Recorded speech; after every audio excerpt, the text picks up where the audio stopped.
अखिलेश यादव ने बीजेपी पर हमला बोला, बीजेपी पर ट्वीट वार किया है। बीजेपी कह रही है कि लोकसभा की सीटें रेड जोन में हैं। जनता की पक्षधर सपा का लाल रंग अपना रंग दिखा रहा है। सपा के रेड पावर ही बीजेपी के लिए रेड जोन है, ये कह दिया उन्होंने। अब बीजेपी कह रहे हैं कि उत्तर प्रदेश में उसकी अधिकांश लोकसभा सीटें रेड जोन में है, तो इसका अर्थ यह है कि जनता की पक्षधर समाजवादी पार्टी का लाल रंग अपना रंग दिखा रहा है। सपा की रेड पावर ही भाजपा के लिए रेड जोन है। तो ये आपको बता दें, उन्होंने आकलन किया है। जिस तरह चर्चाएं आ रही थी कुछ सीटें बीजेपी की रेड जोन में, उसी को लेकर अखिलेश यादव ने पलटवार कर दिया है। राकेश त्रिपाठी जी हमारे साथ, बीजेपी के प्रवक्ता जुड़ गए। राकेश जी, आपने देख लिया होगा ट्वीट, रेड जोन मतलब समाजवादी पार्टी का मजबूत पक्ष नजर आ रहा, वो कह रहे हैं। देखिए, समाजवादी पार्टी भ्रम में है। समाजवादी पार्टी को ये लगता है कि उसका लाल रंग जनता पर चढ़ेगा, जबकि उत्तर प्रदेश की जनता जानती है कि लाल रंग खतरे का निशान होता है। और जहां भी समाजवादी पार्टी का लाल रंग दिखाई पड़ता है, वहां खतरा उत्पन्न हो जाता है, क्योंकि सब जनता ने देखा है कि समाजवादी पार्टी के उत्तर प्रदेश में जब सरकार रही है तो कैसे अपराधियों की पैरेलल सत्ता रही है और कैसे माफिया अपराधी उत्तर प्रदेश में सत्ता का संचालन करते थे और सत्ता का खुला संरक्षण अपराधियों और माफियाओं को रहता था। इसलिए वो इस मुगालते में न रहे। उत्तर प्रदेश में भगवा लहराया था, भगवा ही फिर लहराएगा। 80 की 80 सभी सीटों पर भारतीय जनता पार्टी इस बार अपना कमल का फूल खिलाने जा रही है।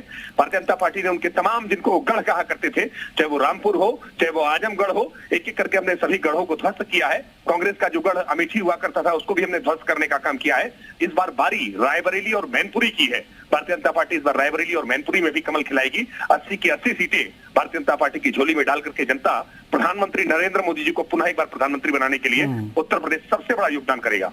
चलिए राकेश जी बने रहे, हमारे साथ अनुराग भदौरिया जी भी जुड़ गए। अनुराग जी, समाजवादी पार्टी यानी अखिलेश यादव का ट्वीट आया है कि रेड जोन वाली जो सीटें यानी समाजवादी पार्टी के पक्ष में जनता नजर आ रही है। सर, बीजेपी कह रहे हैं कि 80 की 80 हम जीत रहे हैं।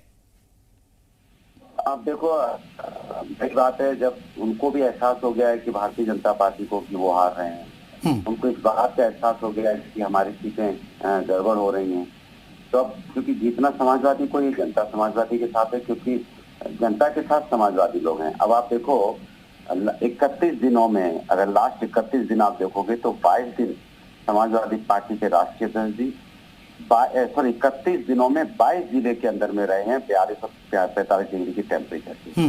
तो जो 31 दिनों में 22 जिलों में लोगों के बीच में गर्मी में रह रहे होंगे, तो जाहिर सी बात है कि वो जनता के बीच में है, जनता उनकी बात समझ रही है, जनता उनके साथ खड़ी है, जनता समाजवादियों के साथ खड़ी, क्योंकि समाजवादी जनता के साथ खड़े हैं बिना गर्मी देखे हुए।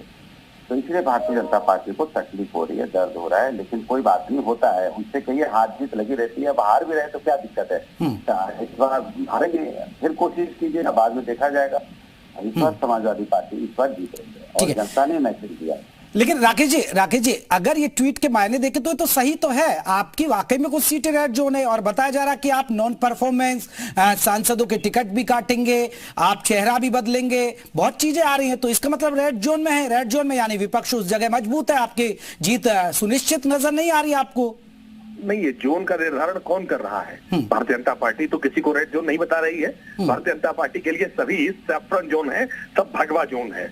और भारतीय जनता पार्टी किसको टिकट देगी, किसको चुनाव लड़ाएगी, पार्टी की रणनीति क्या होगी, पार्टी के नारे क्या होंगे, पार्टी का स्टार प्रचारक कौन होगा, ये सब पार्टी के भीतर, पार्टी के आंतरिक लोकतंत्र में तय होता है। ये कोई समाजवादी पार्टी कोई एक व्यक्ति, एक परिवार की पार्टी नहीं है। भारतीय जनता पार्टी आंतरिक लोकतंत्र में इसको आपस में बैठ करके तय करती है कि कौन व्यक्ति किस रणनीति के साथ, किस प्रभाव के साथ कैसे चुनाव लड़ेगा। भारतीय जनता पार्टी का पूरा भरोसा है कि हमने 73 सीटें पहले भी उत्तर प्रदेश में जीती हैं और अब वो सीटें, जिन सीटों पर हम 2014 में नहीं जीत पाए थे, उन सीटों में से इस बार हमने आजमगढ़ जीती है, इस बार हमने रामपुर जीती है। तो एक एक करके हमने अपनी सीटों को बढ़ाया है, अमेठी हमने जीती है। हमें पूरा भरोसा है कि भारतीय जनता पार्टी इस बार सभी सीटें जीतेगी। लेकिन अखिलेश यादव जी का दावा ये उसी तरह का हास्यास्पद दावा है जैसा विधानसभा 2022 के चुनाव में वो 403 सीटों में से 400 सीटें जीतने का दावा कर रहे थे। परिणाम क्या हुआ?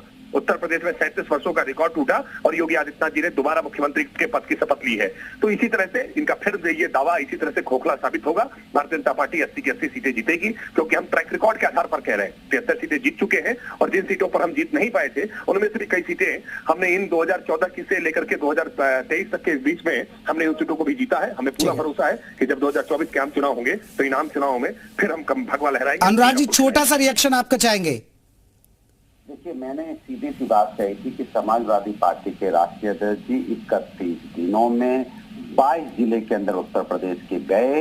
इतनी गर्मी में, प्रचंड गर्मी में हम जनता के साथ खड़े हैं, पसीना बहा रहे हैं। जनता पहली बार गर्मी में गए इसलिए उपलब्धि मान रहे हैं। ये बता दीजिए। नहीं सर, ये कौन से एसी दफ्तर में बैठे, ये भी तो पसीना बहा ही रहे ना बीजेपी वाले। चलिए, बहुत बहुत शुक्रिया अनुराग जी, राकेश जी, आपका बहुत बहुत शुक्रिया। पसीना सब बहा रहे हैं क्योंकि मिशन 2024 की लड़ाई है और इसीलिए ये सब चीजें हो रही है।